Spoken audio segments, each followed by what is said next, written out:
Un grand plaisir d'avoir. Cette émission a été enregistrée le 21 juin 2013, le jour de la fête de la musique, et ça a été diffusé le 6 juillet et en un seul numéro. Je pense que très prochainement, vous aurez la production dans la grille RTI 2. Aristide, vous avez été annoncé là-bas, on ne vous a pas vu le jour J. Oui, mais non, ce n'est pas toute l'émission qu'on a montrée. Sinon, nous avons été à cette première diffusion. Et ce qui me frappe, c'est surtout qu'on a réussi, à travers cette diffusion, de montrer comment une équipe de production télé travaille et surtout la rigueur. On a vu Mohamed en train de crier tout à l'heure. C'est aussi ça la télé et voilà, ça permet aux téléspectateurs de comprendre que ce qu'ils voient à l'antenne, ce n'est pas simplement une sinécure, c'est quelque chose de très difficile à réaliser. Voilà, bientôt des retours sur RTI2. La suite, c'est avec Seydina. Il a un biscuit pour ce lundi matin, vous le savez désormais. Chaque chroniqueur nous apporte de l'information et de la matière. Lui, il va s'intéresser au traitement des personnes âgées, des retraités, des retraités quant à leur volonté de rentrer en possession de leurs dû. Le traitement des dossiers prend du temps et est lourd selon vous. Bien sûr. Nous souhaitons que le traitement des retraités soit quand même un traitement digne en prenant en compte nos réalités culturelles et coutumières. Parce que ici en Afrique, je pense que c'est le droit d'aînesse autre qui est très important dans l'organisation de nos sociétés. Alors, nous avons remarqué que ici, à la fonction publique au premier étage, le traitement des dossiers, c'est-à-dire que en ce qui concerne la constitution de dossiers, pour pouvoir aller les déposer à la CGRAE, voilà, parce que c'est CGRAE qui se permet maintenant de faire les financements et faire les paiements, mais les dossiers sont constitués à la fonction publique. Mais là-bas, les retraités ont beaucoup de problèmes par rapport à la lenteur, même à la lourdeur administrative à ce niveau-là. Or, la plupart de ces personnes viennent de l'intérieur du pays. Ils viennent de Tengrela, de partout. Souvent, ils n'ont pas de parents ici, ils n'ont pas les moyens aussi de se prendre des hôtels. Alors, donc, exprèmement, parce que moi j'ai échangé avec certains, exprèmement, ils ont découvert que les jeunes gens qui sont là-bas même font exprès pour faire traîner les dossiers dans le but que... C'est ce qui s'est dit, voilà. C'est ce qui s'est dit peut-être. Oui, puisque quand on dit pendant une semaine, 2 semaines que le dossier est dans le circuit, le dossier est dans quel circuit? Vous voyez qu'on a parlé de ces problèmes de lenteur ici, où on veut forcément que l'homme rentre dans un contexte, entre guillemets, un contexte de la corruption. Alors moi je pense que ces vieilles personnes-là, non seulement nous savons très bien comment sont les salaires en Afrique, et qu'est-ce que ce salarié-là et ce retraité peut avoir à la fin du mois. Alors s'il faut forcément traîner de manière volontaire les dossiers, pour qu'ils puissent peut-être donner des dessous de table, ça devient un peu compliqué. Parce que c'est ça qui est le problème. Alors vous suggérez... Voilà. Donc, alors, à votre humble niveau... Voilà, pour moi, à mon humble niveau, je dis que ce genre de situation, les lourdeurs, aboutissent forcément à la corruption. Et ce qui aussi aboutit aussi à l'ingratitude de ces jeunes-là. Parce que quel que soit X, ce sont des vieux qui ont travaillé pour que nous aussi on puisse essayer d'avoir de la place. Alors le traitement de ces vieux-là, quand ils vont à la retraite, il ne faudrait pas que ça fasse de telle sorte que les uns et les autres qui sont actuellement en fonction aient peur de la retraite. Parce que c'est très difficile. Donc moi, pour vraiment, je suggère, puisque l'État même, le gouvernement a voulu confier le traitement de tous ces dossiers à la CGRAE, mais ce n'est pas encore effectif. Mais je pense que jusqu'à preuve du contraire, il faut que les uns et les autres soient encore plus indulgents vis-à-vis de ces vieilles personnes-là. Et puis, il faut que l'État aussi essaie de voir si on peut décentraliser quand même ce service. Pour que ceux qui sont peut-être de Korogo, de Boaké, on peut traiter leurs dossiers à Korogo et à Boaké sur place. Ça va leur permettre de ne pas se déplacer, ça va leur permettre de ne pas faire trop d'efforts physiques. Ça va leur permettre de ne pas brûler de l'énergie, faire des transports et autres. Que tout le monde vienne s'entasser à Abidjan, ça devient très compliqué. Pour nous, les jeunes même, déjà, c'est compliqué. Merci. C'était le dossier de Seydina. Il n'est pas encore à la retraite, mais il en sait beaucoup. Voilà. Aristide, on ajoute quelque chose, on confirme, on infime ou Oui, mais je crois que c'est un très bon sujet. Il faut prendre en compte les personnes du 3e âge, les retraités. Et surtout que vous voyez même, au-delà même de la constitution des dossiers, vous vous rendez compte que même quand ils viennent pour récupérer leur dû, quand ils se mettent dans les rangs, vous vous souvenez, une année, il y a un vieux qui est décédé dans les rangs. Ici à Abidjan, ça avait fait l'objet d'une levée de bouclier de la part des journaux. Et je crois que c'est un sujet très intéressant et nous avons même dit sur ce plateau que nous devons prendre en compte nos vieux. Et je crois que les États africains doivent se pencher énormément sur ce sujet pour que nous ne pensions pas que demain, nous aussi, nous nous retrouverons dans une telle situation. Seydina Cherif Ahmed, il est le président de l'Institut des civilisations noires, il est l'auteur de la dictature culturelle pour lui et avec lui il faut qu'on y aille avec tout ce qu'on a de connaissances, matières premières, ressources et tout ça, faire en sorte que l'Afrique soit au centre de nos préoccupations et qu'on adapte des solutions africaines aux problèmes que les Africains rencontrent. Aristide, vous êtes dans tout un autre chapitre, hein. Vous êtes dans le futur parce que avec vous, on va apprendre tout à l'heure que des chercheurs de l'université de George Washington ont réussi à allumer et éteindre une conscience humaine. C'est une toute première, c'est un cas unique, Mohamed, mais qui pourrait avoir de grandes conséquences sur la recherche neuronale et sur nos connaissances de la conscience humaine.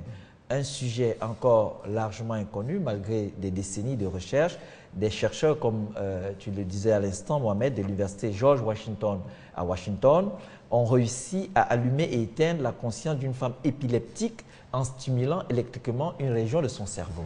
Ça veut dire quoi en réalité? Ça veut dire que malgré les avancées de la connaissance du cerveau, la conscience reste un mystère.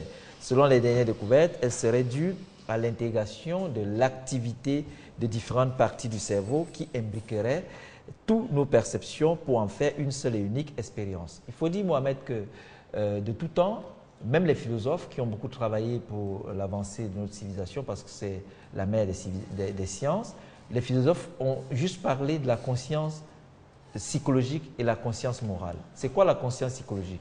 La conscience psychologique, c'est lorsque vous avez la faculté de distinguer le vrai du faux. Alors que la conscience morale, vous avez la faculté de distinguer le bien du mal. Donc, on a travaillé là-dessus, mais la conscience est restée longtemps un mystère. Donc, avec cette découverte, je crois que ça apporte une avancée significative à la science. C'est pour ça que nous avons voulu partager ça avec nos téléspectateurs. Je pense que c'est une avancée qui est à noter, hein. Désormais, on a détecté une zone du cerveau qui s'appelle le claustrum. Le claustrum. Là, comme une machine, on peut allumer et éteindre une conscience. Une conscience. Et vous savez, c'est resté longtemps, comme on l'a dit, un mystère pour les chercheurs. Et je crois que c'est une grande avancée. Donc, bravo donc à ces chercheurs de l'Université George Washington. L'Université George Washington, du nom de celui qui porte la ville de Washington, la capitale des États-Unis. Très bien. La science, quand on nous tient, et on fait très bien d'être avec vous tous les lundis. Et on aura à apprendre énormément sur ce magazine. Ils sont nombreux à réagir à notre sujet. C'est la Coupe du Monde 2014. Est-ce que vous croyez que l'Afrique a raté sa Coupe du Monde 2014? Vos réactions nous intéressent. Et sur la toile, Béni de Dieu, Ouedraoua Baka Abou, Kamate Farel, Bazoumana Soro, Yao Serge Djezou, Nourima Kaba, Ismaël Moloko, Magloa Diablé, Mourami Kaba, Mustapha, ils sont nombreux, hein, ils sont nombreux, des dizaines et des dizaines de réactions postées. Et le débat sera ouvert juste après ce que Patrick va nous présenter, l'état des lieux de la présence de l'Afrique au Mondial 2014. Patrick, à vous. Exact. Mohamed, la Coupe du Monde a encore un sujet d'actualité concernant la sélection africaine, bien qu'elle soit éliminée. Il faut dire que le Mondial 2014 est fini pour les équipes africaines, c'est vrai, c'est triste de le dire, avec l'élimination récente de l'Algérie et du Nigeria en huitième de finale. Ces deux équipes ont rejoint leurs précédents, c'est-à-dire leurs confrères africains, après leur élimination dans la phase de poule. Pourtant, Mohamed, ce mondial brésilien a laissé entrevoir une chance pour les équipes africaines d'aller un peu plus loin cette fois-ci dans cette compétition. En effet, après le tirage au sort de la compétition, beaucoup d'Africains avaient premièrement misé sur l'équipe de la Côte d'Ivoire avec une poule contenant l'équipe de la Grèce, le Japon et la Colombie. L'on pensait que ces équipes étaient à la portée des éléphants de Côte d'Ivoire, mais malheureusement, nous avons noté l'élimination au premier tour des éléphants de Côte d'Ivoire. D'autres ont peut miser, je veux dire, sur l'équipe du Ghana, vu les prestations précédentes à la Coupe du Monde 2010 et 2006. On pensait à, je veux dire, une autre super performance des Black Stars du Ghana.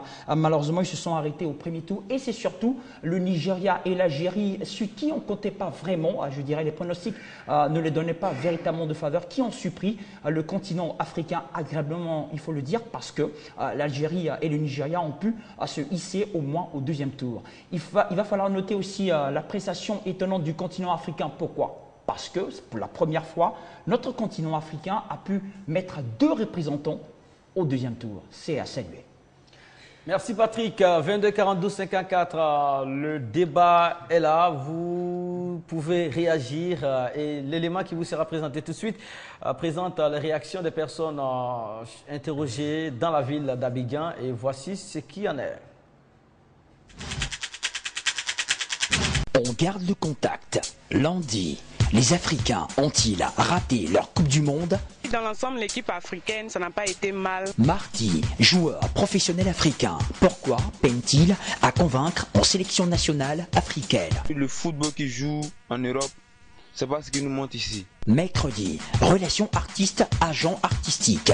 Comment créer et maintenir l'harmonie? Deuxième partie. Il faut que les managers aussi mettent un peu d'eau dans leur vin pour savoir qu'on doit aider l'artiste à pousser. Quand l'artiste avance, tout le monde mange. Réagissez en direct. On garde le contact sur RTI2. Vous avez enfin la parole. Il faut dire que dans l'ensemble, il y a du mieux. Les équipes africaines nationales ont bel et bien raté leur coupe parce que tout simplement, les Africains, en réalité, n'ont pas confiance en eux-mêmes. Sinon, ils ont des potentiels, mais ils n'ont pas confiance en eux-mêmes. C'est la détermination sur le terrain et le manque d'organisation au sein des équipes nationales. Sûrement, les joueurs sont déterminés, mais très souvent, au début des compétitions, les fédérations nationales de football ont toujours des problèmes de sous. Donc, avant même d'organiser ou de partir à ces compétitions-là, ils sont toujours confrontés à ce problème d'argent qui fait que ça démobilise un peu les gens les joueurs qui vont en compétition. Et moi, ma plus grande déception, c'est les éléphants.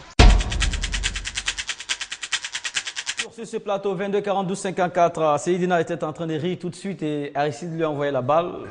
Non, Aristide nous attendait. J'étais surpris qu'il rit parce que Patrick a dit que dans l'ensemble, ça s'est bien passé. Ça s'est bien passé parce que c'est la première fois qu'on place 2 équipes au deuxième tour. Mais c'est une vérité. À l'époque, quand on allait en Coupe du Monde, c'était une seule équipe africaine qui allait en Coupe du Monde. Ensuite, ça a été 2, ensuite 3 et ensuite 5. Et c'est la première fois qu'on place 2 équipes au deuxième tour. C'est quand même un exploit. Ce n'est pas un exploit. Ce n'est pas un exploit. Vous voyez, si on veut se contenter du peu, on ne va jamais avoir de grand. Parce qu'on est allé avec 5 équipes. Et ces 5 équipes, tous les joueurs qui jouent dans ces équipes évoluent en Europe. Donc, pourquoi on va de complexe en complexe? Normalement, oui, ils évoluent tous en Europe. Il y a quelle différence entre Drogba et puis Ronaldinho ou bien... il n'y a aucune différence. Ils évoluent tous en Europe. Donc, ce n'est pas parce qu'aujourd'hui, quand ils viennent en Afrique, que c'est une équipe africaine qui va au mondial, qu'il doit avoir des faiblesses. Non. Il doit avoir les mêmes capacités de jeu. Alors pourquoi dit toujours que non, c'est la première fois qu'une équipe africaine arrive en huitième? Ou bien on arrête d'aller au mondial, ou bien on vise la finale, on vise la coupe. Il y a quelqu'un qui le dit. C'est ça qui est le plus important. Quelqu'un le dit sur la toile. Il dit il faut que l'Afrique, par exemple, arrête ses participations pour mieux se préparer et revenir. Et Seydina est en train de dire qu'il ne faut pas se satisfaire de la simple qualification. Aristide, est-ce que ça, c'est pas une plaie aussi? Alors, le fait d'être qualifié et de souhaiter ne serait-ce que le deuxième tour, est-ce que le sport, on ne va pas au sport comme si on va à un examen ou à un concours, ou quand on est prêt, on marque de très bonnes notes. Si vous jouez 2 matchs successifs, vous ne retrouvez pas le même match, parce que les conditions atmosphériques, le jeu, les joueurs, ainsi de suite. Il y a des équipes au monde, des équipes nationales talentueuses, comme la Hollande, qui a joué plusieurs fois la finale, qui a eu de très grands joueurs, n'a jamais gagné la Coupe du Monde.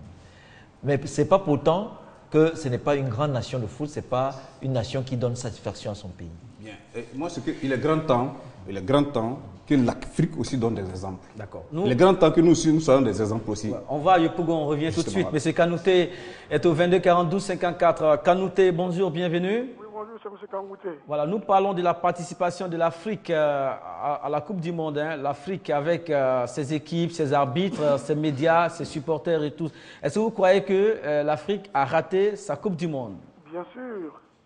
Bien sûr que les Africains, comme d'habitude, ont raté la Coupe du Monde. Et tenez-vous bien, ils ne feront que rater leur coupe tant que l'individualisme ne se mettra pas au service du collectif. D'accord. Pour vous, la raison, c'est l'individualisme? Non pas, n'est-ce pas, ils n'ont pas, n'est-ce pas, cet esprit collectif de travailler ensemble. Et comme c'est la Coupe du Monde, ils veulent pour eux chacun leur individualisme au détriment du collectif. D'accord. Vous ne pensez pas qu'il y ait d'autres facteurs tels l'arbitrage et autres pour vous, le problème est endogène, c'est l'individualisme qu'il y a au sein des équipes?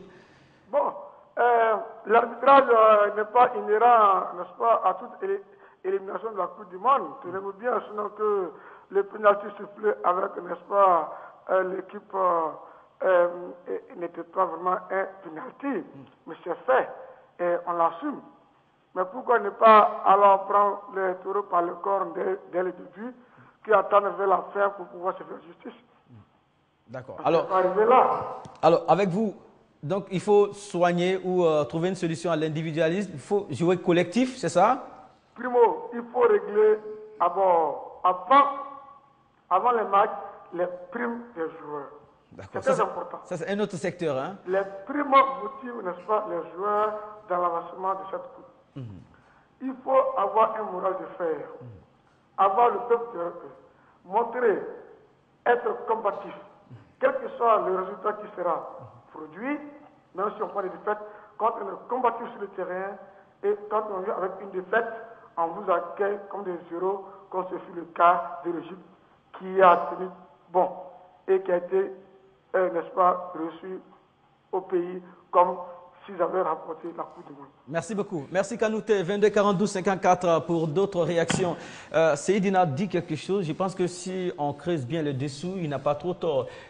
Vous dites qu'il faut qu'on soit content parce qu'on a pu placer deux équipes au second tour. Il faut qu'on apprécie. Je n'ai pas dit qu'on soit content. Qu'on apprécie, je veux dire, c'est vrai.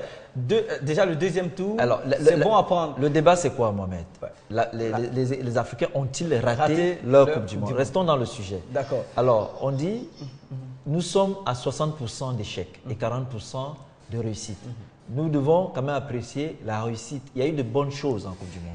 D'abord, le fait que pour la première fois, deux équipes africaines aillent au deuxième tour. Ensuite, on a eu quand même des matchs où on a eu la qualité de jeu des équipes africaines qui était très appréciable et qui était à un niveau mondial. On a vu un match, par exemple, du Ghana face à l'Allemagne. On a vu un match du Nigeria face à l'Argentine, je crois. On a vu de très bons matchs, mais on a aussi eu des déchets. Des déchets qui sont inhérents à l'impréparation et à l'environnement qui était pourri au départ, notamment au Cameroun, où il y a eu un problème de primes et qu'ils arrivent sur le terrain, des joueurs qui se battent sur le terrain, qui donnent une mauvaise image à l'Afrique. Ça, c'est ce qu'on ne veut pas voir. Mais seulement, il faut que les Seydina comprennent et tous les autres qui sont peut-être déçus, que l'environnement du foot, c'est un environnement à part, c'est un jeu. On vient au foot, on gagne, comme on peut perdre. Mais on tire les leçons pour s'améliorer. Et je l'ai dit sur ce plateau, la dame qui dit, par exemple, qu'elle a été déçue par les éléphants, je ne suis pas sûr que cette dame-là aille au stade. Il faut que les gens commencent par aller au stade. Il faut que les gens commencent par aimer le football. Les gens n'aiment que l'équipe nationale, les gens n'aiment pas le football. Ça ne peut pas marcher. Ce que je vais ajouter sur ce que tu as dit, d'abord, je ne suis même pas déçu parce que je savais déjà ce qui allait se passer. Puisque même dans les préparations, même déjà ici, psychologiquement, mentalement, spirituellement, les gens partaient déjà abattus. Parce que si déjà, ici, le slogan, c'est même si vous arrivez au deuxième tour, c'est déjà bon. Si vous arrivez ici, c'est déjà bon. C'est la même chose qui concerne nos chefs d'État, même en matière politique. En parlant de PPTE, en parlant de sous-développement, par-ci, par-là. C'est ce qui enfonce l'Afrique dans ses actions. Tu es un afro-réaliste, tu veux qu'on mène des actions. Mais est-ce qu'on peut mener des actions si déjà, au début de l'action même, nous sommes déjà complexés? Si déjà, des joueurs qui animent le championnat européen, ce sont les joueurs africains. Le football mondial. Le football mondial. Et je vous ai déjà dit que les équipes africaines ont quitté. Mais les Africains continuent d'animer le football actuellement, le mondial. Donc ça veut dire que sur le plan capacité, les Africains peuvent donner le meilleur d'eux-mêmes. Le niveau est là. Le niveau est là. Maintenant, l'organisation, les structures qui organisent le football en Afrique ici, et le choix des entraîneurs en Afrique ici, le choix de la sélection des joueurs, c'est-à-dire que nous allons de complexe en complexe. C'est le problème de complexe qui met le football africain en retard. Nous allons à Biétry retrouver M. Guy Seydina. Vous allez continuer tout de suite. Guy, bonjour, bienvenue. Bonjour, monsieur. Merci. D'abord, avant de commencer, vous pouvez diminuer le son de votre télé pour qu'on ait un bon retour. Non, j'ai coupé carrément. D'accord, allons-y Guy. Nous parlons de l'Afrique. L'Afrique, pas des équipes individuellement. Est-ce que l'Afrique, selon vous, a raté sa Coupe du Monde? Oui. Vous savez, je voudrais dire merci à Seydina. Oui. Il faut être réaliste. Ce n'est pas que je dis que l'autre ne dit pas vrai. Non. Aristide. Mais Seydina dit, nous les Africains, avec les joueurs que nous avons, nous pouvons faire mieux que ce que nous avons fait. Mais en partant déjà avec le complexe d'infériorité, nous-mêmes nous sommes déjà battus avant même d'être sur le terrain. Regardez, je prends l'équipe de Côte d'Ivoire. Vous avez deux joueurs interplanétaires. Didier Drogba, Yaya Touré. Il n'y a pas de pays où on pratique le football dans le monde où on ne connaît pas ces deux stars. Pourquoi? De par leur qualité de jeu. Donc déjà même en prononçant leur nom avant un match, l'adversaire même a déjà peur. Je vous donne un exemple. Je parle de la Côte d'Ivoire, pas parce que le cas de la Côte d'Ivoire me fait aussi mal, mais c'est parce que je suis ivoirien, il faut que je parle d'abord de moi-même. Mais quand vous prenez par exemple le match que nous avons joué contre la Colombie, mais les Colombiens avaient peur de la Côte d'Ivoire. C'est nous qui les avons mis en confiance. Parce que nous-mêmes, nous doutons de nous-mêmes.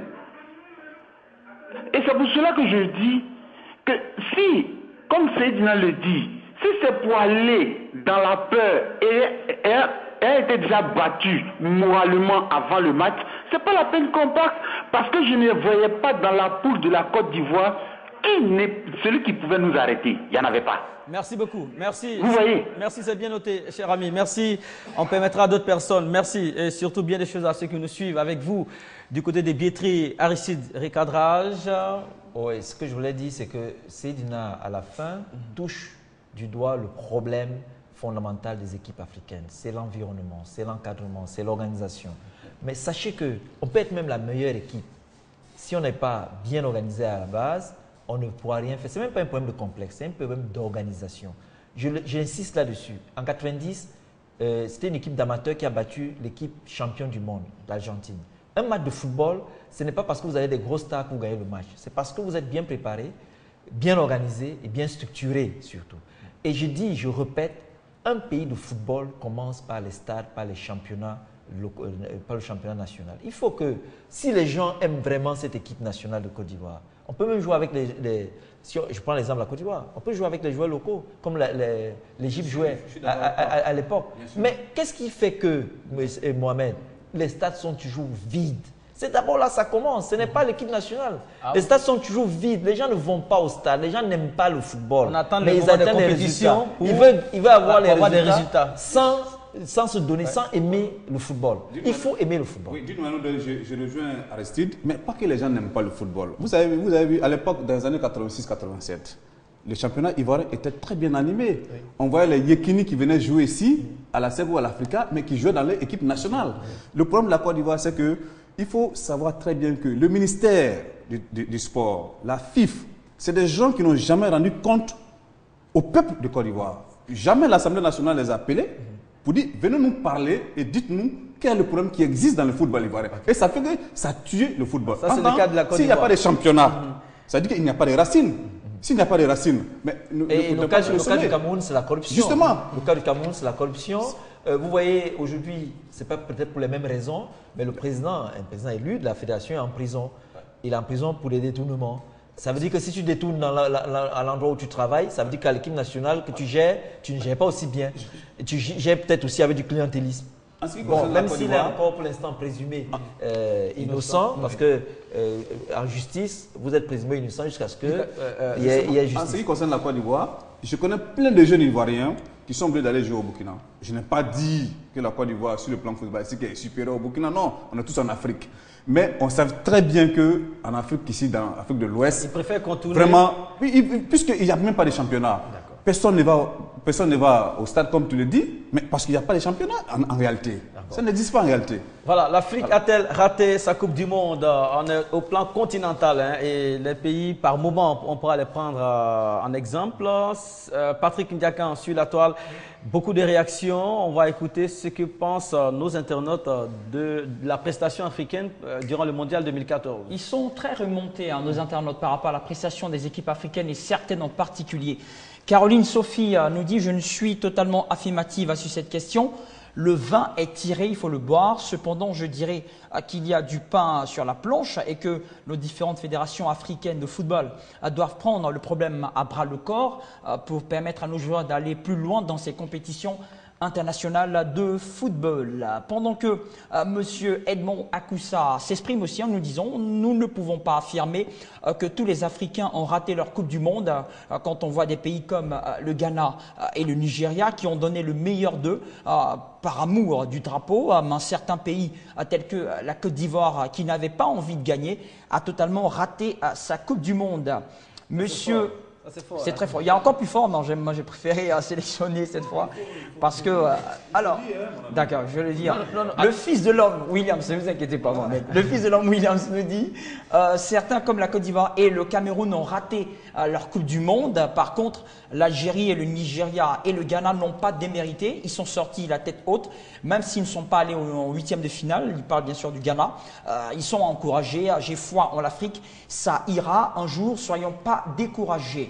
Nous allons toujours continuer avec une autre réaction intéressante de Miri Elodie qui nous dit oui, ils ont raté leur Coupe du Monde, normal, puisque le niveau du jeu africain, surtout l'Afrique noire, est bas comparé à celui des autres. Ils oublient que le football a fait cohabiter le physique et l'intelligence. Les joueurs africains ne font que prévaloir leur force physique en oubliant qu'ils peuvent user de leur intelligence. On va terminer avec la réaction de monsieur...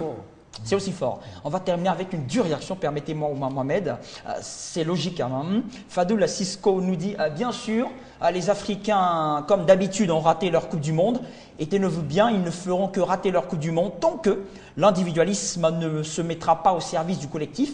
Vous savez, les Africains n'ont pas d'équipe dans le sens strict du terme, dans la mesure où chacun joue à son propre compte et pour son palmarès. Nul n'a l'amour de son pays et les dirigeants ont fait de nos fédérations des clubs d'amis et des cellules d'exécution des volontés politiques. En définitive, l'Afrique n'ira nulle part dans aucune compétition digne de ce nom. Ça, c'est vraiment pessimiste. Hein? Ouais. Et Magloire Diablé, qui est sur mon poste ici, dit non, ils n'ont rien raté du tout, c'est tout ce qu'ils pouvaient faire. Voilà, lui, il est clair. Et béni de Dieu, mais il met devant les faits, il me dit, vous-même, Mohamed, vous voyez qu'ils se sont arrêtés quand au huitième de finale. Ouedraogo Aboubakar dit qu'ils n'ont rien foutu. Bon, Kamaté Farrell, on a raté la Coupe du Monde des équipes, mais on n'a pas raté la Coupe du Monde en tant que telle. Les arbitres sont encore là-bas, à Ricide. Oui, avec notre célébrissime Doué Noumandiez. Avant de revenir aux arbitres, je voulais quand même dire quelque chose à Cisco et à Elodie qui parlent de l'individualisme et tout ça. Moi, je m'inscris en faux. J'ai regardé cette équipe nationale. On dit souvent que non, il y a les individualités, les égos. Ça n'existe pas, l'équipe nationale de Côte d'Ivoire, par exemple. Ça n'existe pas. C'est un collectif où les gens ont le souci. Et quand vous les voyez sur le terrain, moi, je joue au football. J'ai joué au football. J'ai joué très bien, mais je n'ai pas continué à cause de mes études. Et je sais que cette équipe, elle sait jouer au foot. Elle sait comprendre le foot. Mais il y a un problème de base à la base. Ce n'est pas l'individualité. Mais le seul problème qu'il y a eu en Côte d'Ivoire, et je suis obligé de le dire, c'est que la politique s'est retrouvée dans l'équipe nationale de Côte d'Ivoire. on a transposé la politique à l'équipe nationale.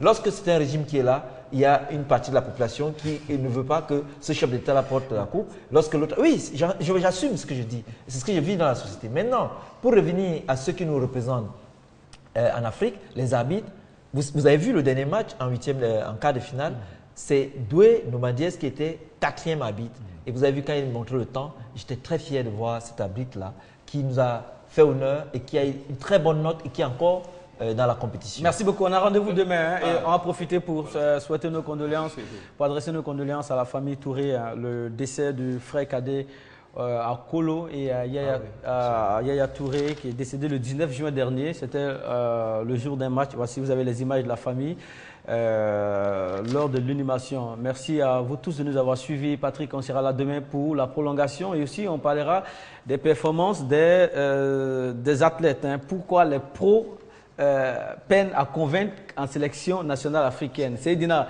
c'est vrai qu'il faut taper sur les Africains, mais taper sur les arbitres aussi, parce que l'arbitrage n'a pas été en la faveur des équipes africaines. Non, par moment, c'était flagrant.